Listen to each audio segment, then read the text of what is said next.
अस्सलाम वालेकुम दोस्तों, उम्मीद करता हूँ आप सभी लोग खैरियत से होंगे। वापस से स्वागत है आप सभी लोग का एक Q&A वीडियो में, जिसमें आपके द्वारा पूछे गए ज़रूरी सवाल होते हैं और उसका जवाब देता हूँ मैं। तो वीडियो को शुरू से आखिर तक देखिएगा, क्योंकि लोगों के ज़रूरी एकदम सवाल पूछे गए हैं इसमें। कई लोगों के साथ ऐसा हुआ है जिन्होंने कमेंट करके मुझे जानकारी दिया कि वो लोग जो है जब सऊदी अरब से छुट्टी आए हैं, कोई 45 दिन का, कोई कुछ दिन का, तो छुट्टी आने के बाद से जब वो लोग छुट्टी एक्सपायर होती है तो सोचते हैं कि भाई अब दूसरी जगह वीज़ा लगा लेते हैं, लेकिन उनका बैन दिखा रहा है, यानी कफिल ने उनका जो है बैन लगवा दिया। तो क्या कफिल बैन लगवा सकता है, ऐसा होता है? इसके बारे में भी जानकारी आप लोगों से शेयर करूंगा और भी ज़रूरी जो क्वेश्चन पूछे गए उनका जवाब दूंगा। तो वीडियो शुरू से आखिर तक देखिएगा।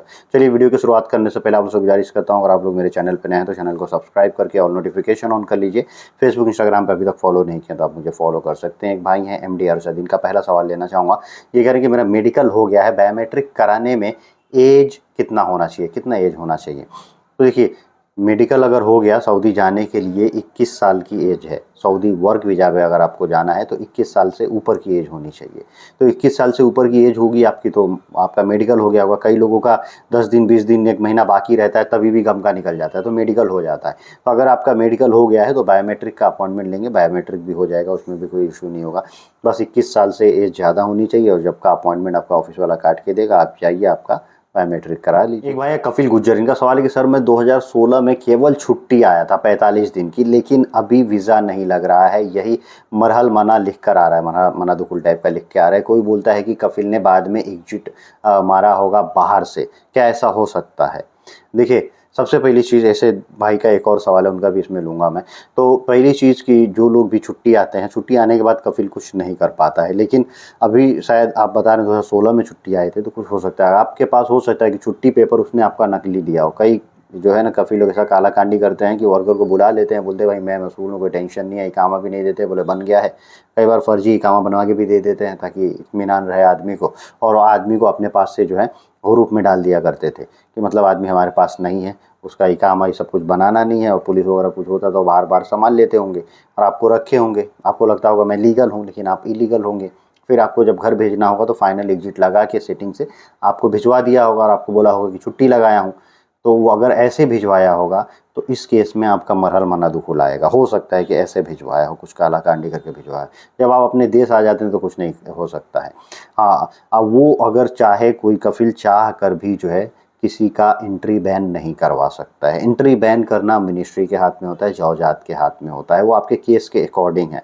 अगर पुलिस वाले पकड़ते हैं, आपको जेल में डाल के भेजते हैं, आप जो है एंट्री बैन हो जाएगी। अगर आप वॉयलेटर हैं सऊदी अरब में किसी तरह से और कैसे भी सेटिंग वोटिंग से करा के चले आते हैं, तो भी आपकी एंट्री बैन हो जाएगी, क्योंकि आप वॉयलेटर हैं। सेटर लोग खाली इतना ही करते हैं कि आपका डॉक्यूमेंट जल्दी से प्रोसेस करा के सब चीज़ करके दे देते हैं, जेल नहीं जाना पड़ता है। लेकिन जो आपका केस रहता है वॉयलेटर का ही रहता है, तो उस केस में भी आप एंट्री आपकी बैन हो जाती है, मना दुकुल हो जाता है, नहीं जा पाते हैं।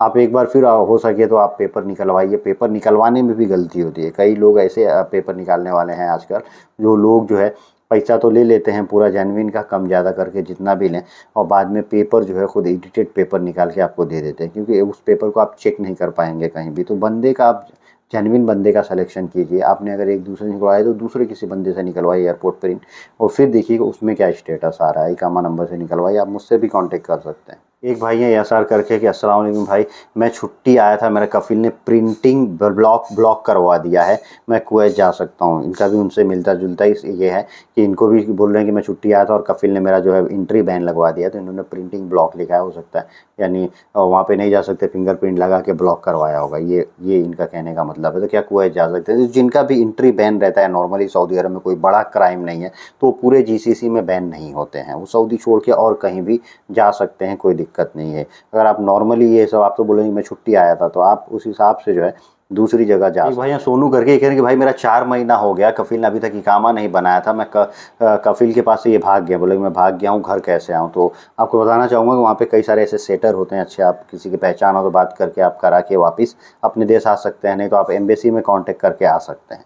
तो एम्बेसी में कांटेक्ट करके आएंगे तो फ़ायदा ये होगा कि आप दोबारा जो है सऊदी अरब जा सकते हैं। बाकी सेटर वगैरह को दे के आएंगे, वो लोग पूरा बोलते हैं भाई इतना पैसा तो हम पूरी गारंटी ले रहे हैं, तुम जाओगे फिर दूसरे वीज़ा पे आ सकते हो, लेकिन ऐसा नहीं होता है, लोग नहीं आ पाते हैं, तो ये मुश्किल होता है। एम्बेसी से अगर कोई अच्छा से आपका काम करा के भेज देता है तो फिर दोबारा जाने के चांसेस रहते हैं। एक भाई ये कह रहे हैं कि सर मेरा वर्क वीज़ा है और मुझे 1 मंथ हुआ है, तो क्या मैं जो है बिना 3 मंथ वेट किए हुए सऊदी अरब जो है दोबारा दूसरे वीज़ा पे जा सकते हो। मतलब ये गए होंगे और 1 महीने के अंदर में रिटर्न आए होंगे। देखिए, सऊदी अरब में जो लोग भी जाते हैं 3 महीने के अंदर जब तक उनका इकामा नहीं बनता है, उस केस में जो है उनको अगर कफ़ील फाइनल एग्जिट लगा के भेज देता है, फाइनल एग्जिट कफ़ील की अथॉरिटी वो लगा सकता है, वो ऑथराइज़ है।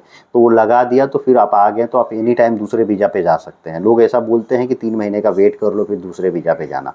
अगर फाइनल एग्जिट लगाया है, आप कफ़ील के पास से नहीं भागे हैं, वो फाइनल एग्जिट लगा के 1 महीने के अंदर आपको भेज दिया तो आप दूसरे वीज़ा पे सऊदी अरब जा सकते हैं। एक भाई अंकुश करके कह रहे कि भाई फाइनल एग्जिट लग गया है बट टिकट और सेटलमेंट नहीं आया है, क्या करना चाहिए? तो देखिए, अगर आपका फाइनल एग्जिट लग गया अच्छी बात है। फाइनल एग्जिट लगने के बाद से 2 महीने आपके हाथ में रहते हैं। जो लोग भी सऊदी अरब में हैं, जब फाइनल एग्जिट लगता है उसके बाद से 2 महीने उनके हाथ में रहते हैं। 2 महीने तक वो सऊदी अरब में रह सकते हैं, 60 डेज़ रह सकते हैं। उसके अंदर उनको टिकट बना के आना होता है। ये 60 डेज़ का टाइम इसीलिए दिया जाता है कि आपका जो है टिकट वगैरह बन जाए, आपका जो भी सेटलमेंट है, जो कॉन्फ्लिक्ट आपके कुछ हैं ऐसे, या फिर आपका जो है कुछ भी डिस्प्यूट है कंपनी के साथ में, वो सब चीज़ें क्लियर हो जाएँ। आपका कुछ पैसा वगैरह बना हो, आपने इधर उधर दिए हों, वो सब चीज़ आप क्लियर करके फिर आप जो है टिकट बना के, या कंपनी टिकट बना के देती है, फिर आप जो है आ सकें। तो इसके लिए वो 60 दिनों का टाइम होता है। तो आपके पास टाइम है, इस बीच में आपके जो भी सेटलमेंट है वो कर लीजिए कंपनी के साथ। भाई अनवर अली करेंगे, सलाम वालेकुम, हमारा पासपोर्ट 2027 में ख़त्म है, क्या इससे पहले अभी हम बनवा सकते हैं? भाई देखिए, जिनका भी पासपोर्ट जो रहता है, अगर आपका 27 तक वैलिड है तो आप 6 महीना के अंदर, यानी 6 महीना की जब वैलिडिटी उसके अंदर में घुस जाती है तब पासपोर्ट आपका एक्सपायर होता है, तब आप पासपोर्ट बनवा सकते हैं। तो 7 महीने 8 महीने रहते हैं, उस समय आप इनिशिएट कर सकते हैं, भैया हमको पासपोर्ट रिन्यूअल करवाना है। अभी तो आपका 2027 है और ये 24 चल रहा है, तो अभी से आप करने जाएंगे, आपके पास पुराना पासपोर्ट रहेगा तो कोई बनाएगा नहीं भाई, क्या इशू है? हाँ, इसमें कुछ करेक्शन वगैरह कराना रहता है नाम में, या फिर पासपोर्ट की सीएनआर करवाना रहता है, तो ये सब चीज़ें आप करवा सकते हैं। या आपका पासपोर्ट गुम हो गया, नया पासपोर्ट बनवाना है, भले ही वैलिडिटी आगे कितनी भी हो, तब आप नया पासपोर्ट बनवा सकते हैं। इन सब चीज़ों को करा सकते हैं। अब नॉर्मली आप चाहते हैं कि भाई हम अभी रिन्यूअल करा लें, 2027 तक वैलिड है, तो वो मुश्किल है। एक भाई है हामिद हुसैन करके, कह रहे भाई साहब मैंने आपसे पहले, सलाम अलैकुम भाई साहब, पहले मैंने आपसे ऑप्शन में पूछा था कि मेरा नाम पहले कुछ और था। पहले इनका नाम, ये बता रहे हैं कि पहले इनका नाम साजिद हुसैन था, अब इनका नाम हामिद हुसैन हो गया है और इनका डेट ऑफ बर्थ भी चेंज हो गया है। तो इससे जो है सऊदी जाने में कोई दिक्कत तो नहीं आएगी। पहले एक दूसरे नाम से थे, अब दूसरे नाम से जाएंगे। तो देखिए, नाम चेंज करवाने का, डेट ऑफ बर्थ जो है चेंज करवाने का, पासपोर्ट में किसी भी तरह का करेक्शन करवाने के लिए एक लीगल प्रोसेस होता है इंडिया में। आपको गैजेट में नाम, पेपर में आउट करना होता है पहले कि मैं नाम चेंज करने वाला हूँ, किसी कोई आपत्ति तो नहीं है। वो पेपर की कटिंग होती है, फिर गैजेट बनता है, वो सब लेके आपको पासपोर्ट ऑफिस जाना पड़ता है दिखाने के लिए। उस लीगल प्रोसेस के थ्रू हो के आप पासपोर्ट बनवाते हैं तो आपका पासपोर्ट आ जाता है, बन जाता है। और आपके पासपोर्ट पे पुराने पासपोर्ट का डिटेल्स लिखा होता है, पासपोर्ट नंबर वगैरह, जिस पासपोर्ट में आपका नाम दूसरा है वो भी उस पे जो है पासपोर्ट नंबर लिख के आएगा। अगर ऐसे आप इस प्रोसेस से बनवाए हैं तो सऊदी अरब जाने में कोई दिक्कत नहीं है। अब वहाँ पे किसी और नाम से पासपोर्ट था, आप यहाँ पे आए, एकदम यहाँ पे नया पासपोर्ट बनवा लिए, पुराने पासपोर्ट को डिटेल्स ही वहाँ पे मेंशन नहीं है, फिर आप जाएंगे तो आपको प्रॉब्लम हो सकती है। एक भाई हैं अब्दुल करके, ये कह रहे हैं कि भाई अस्सलाम वालेकुम, क्या हैवी ड्राइवर के वीज़ा स्टैम्प कराने के लिए लाइसेंस का ज़रूरत पड़ता है? क्योंकि एजेंट बोल रहा है सऊदी अरब का हैवी ड्राइवर का वीज़ा लगाना है और जब तक आपका लाइसेंस नहीं रहेगा वीज़ा नहीं लगेगा, और इनके पास सऊदी का लाइसेंस है बता रहे हैं जो एक्सपायर हो चुका है। तो ये देखिए, ये सही बात नहीं है। दिल्ली का अगर वीज़ा रहता है, दिल्ली एम्बेसी का स्टैंपिंग वाला, तो दिल्ली एम्बेसी का होगा तो उसमें आपका जो है लग जाएगा लाइसेंस। लाइसेंस चाहिए, बिना लाइसेंस के वीज़ा नहीं लगेगा। तो उसमें आप अपना एक्सपायर्ड लाइसेंस भी सऊदी अरब का दे सकते हैं, कोई दिक्कत नहीं है। अगर मुंबई वीज़ा है तो मुंबई वीज़ा कॉन्सुलेट में जो जाता है लगने के लिए, उसमें जो है लाइसेंस की ज़रूरत नहीं होती है। ड्राइवर का वीज़ा हो या हैवी ड्राइवर का वीज़ा हो या ऑपरेटर का हो, ज़रूरत नहीं है। हाँ, दिल्ली एम्बेसी वाले में ज़रूरी है, उसमें देना पड़ता है। तो एक्सपायर भी अगर आप देंगे तो लग जाएगा, मुश्किल नहीं। वीडियो के आखिर में एक भाई हैं सरफराज, इनका एक सवाल लेना चाहूँगा। ये कह रहे हैं कि भाई मैं इसी के जरिए जो है आया हुआ हूँ, हमारे ऊपर कितने दिन का बैन रहेगा? दोबारा हम कब सऊदी जा सकते हैं, उम्रा वीज़ा पे जा सकते हैं कि नहीं? जो लोग भी एम्बेसी के जरिए आते हैं नॉर्मली, अभी तो अच्छे से उनकी सेटिंग है, बढ़िया से काम करा के आए तो तुरंत भी जा सकते हैं, ऐसा लोग बता रहे हैं। नहीं तो 5 दिन लगता है और 5 साल के बाद आप दोबारा सऊदी अरब जा सकते हैं दूसरे वीज़ा पे, ये भी होता है। और रही बात उम्रा वीज़ा की, तो उम्रा वीज़ा पे अगर आपका बैन अगर आपका है सऊदी में, तो उस बैन के दौरान आप उम्रा वीज़ा पे भी नहीं जा सकते हैं। क्योंकि मेरे कई जानने वाले के साथ में ऐसा हुआ है कि वो लोग उम्रा वीज़ा लेके जाना चाहें और वहाँ से उनको डिपोर्ट कर दिया गया सऊदी से।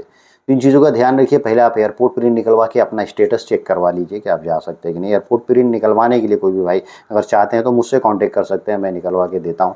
और इसके आप जो फेसबुक या इंस्टाग्राम पे मैसेज कर सकते हैं, कमेंट करके पूछ सकते हैं। अभी मिलते हैं कुछ अगले वीडियो में। Thank you guys, thank you for watching.